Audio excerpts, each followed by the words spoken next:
Кыргызстанда 2 миллиондай унаа бар. Жаратылыш ресурстары экология жана техникалык көзөмөл министрлигинин маалыматы боюнча анын 972 миңи жалаң бензин менен жүргөн унаалар. Ал эми дээрлик 57 миңге жакын автоунаада газ жана бензин аралаш колдонулат.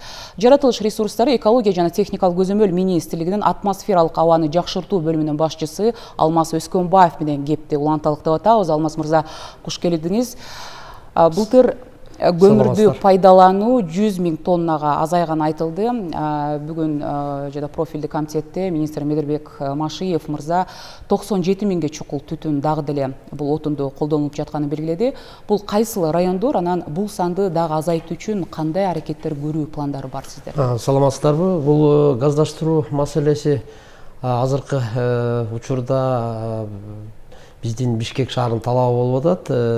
Газпром акционердик коомунун атайын иш-чара пландары менен газдаштырылып атат. Андан сырткары айта кетсек, ошол эле газдаштыруу насыяларын кенен элге таратуу боюнча былтыр министрлик комитетинин 349 токтому кабыл алынган.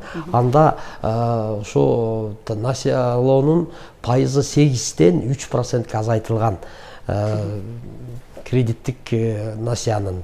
Эми жалпысынан маалым бере кетсем, Бишкек шаары боюнча 105 жеке калктуу конуштар бар. Анын ичинен бүгүнкү күндө 54 калктуу конуш газ киргизилген, 51 дагы планда, Газпромдун планында бар. Кийинки жылдарда ошо этап менен газ киргизилип турат деп ойлойм. Эми так маалыматтарды айта кетсем, Бишкек шаары боюнча 51 миңден ашык газ үйлөргө кирген. Анын ичинен 36 миң үйдүн атайын газ отканалары бар. Бул жана сиз белгилей кеткендей, жылына 100 миң тоннадан ашуун көмүр колдонуу азайтты. Андан сырткары дагы маалыматтар боюнча баягы эле бул көрүнүш жылдан жылга газ ташуу аракеттери болуп атат, бирок дагы эле ушу 97 миңден ашуу абонент газдан башка көмүр же башка отундарды колдонот. Эми чынын айта кетсек, 1 тонна көмүр жакканда өтө зыяндуу көмүргө, абага, мисалы, көмүр кычкыл газы, күкүрт диоксиди, азот оксиди деген зыяндуу заттар абага бөлүнүп чыгат. Алмаз мырза, дүйнө жүзүндөгү абанын сапатын изилдеген уюмдун индексине шилтеме берип, айрым басмалар Бишкекти Ыш, Булганы шаарларынын сап башына чыгып атат деп жазып келишет. Сурайын дегеним, ошол жогорудагы индексти аныктоо боюнча түшүндүрүп бересизби? Мисалы, сиздер айткан маалымат менен айырмачылыктар болуп калат да, себеби эмнеде? Бул негизи жана биздин маалымат социалдык тармактарда же интернет булактарында дагы ушу көп жана IQR платформасында бир маалыматтар кетип атат. Эми биз жаратылыш ресурстары экологиялык техникалык көзөмөл министрлиги бул негизи Кыргыз гидрометтин данный маалыматына таянабыз. Ал маалыматтар атайын мамлекеттик стандарттарга жана чектүү жол берилген концентрация системасына ПДК деп коет. Ошого ылайык абанын сапатына мониторинг жүргүзүлөт.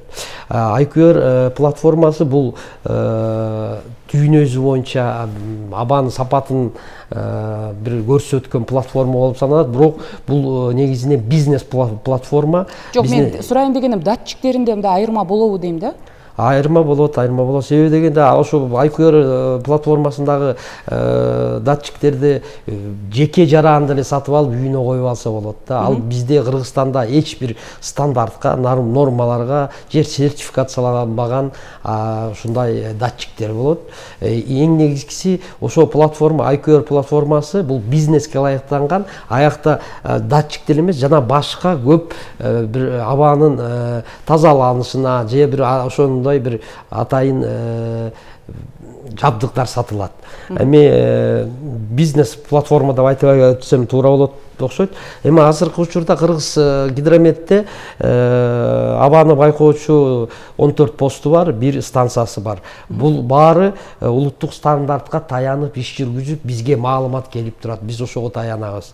Эми жанагы абан сапатынын индекси деп айтылып жүрөт. Бул абан сапат индекси болгону гана дүйнөсү боюнча Америкада кабыл алынган. Ал жанагы дүйнөлүк саламаттык сактоо уюм менен биргелеште иштелип чыккан.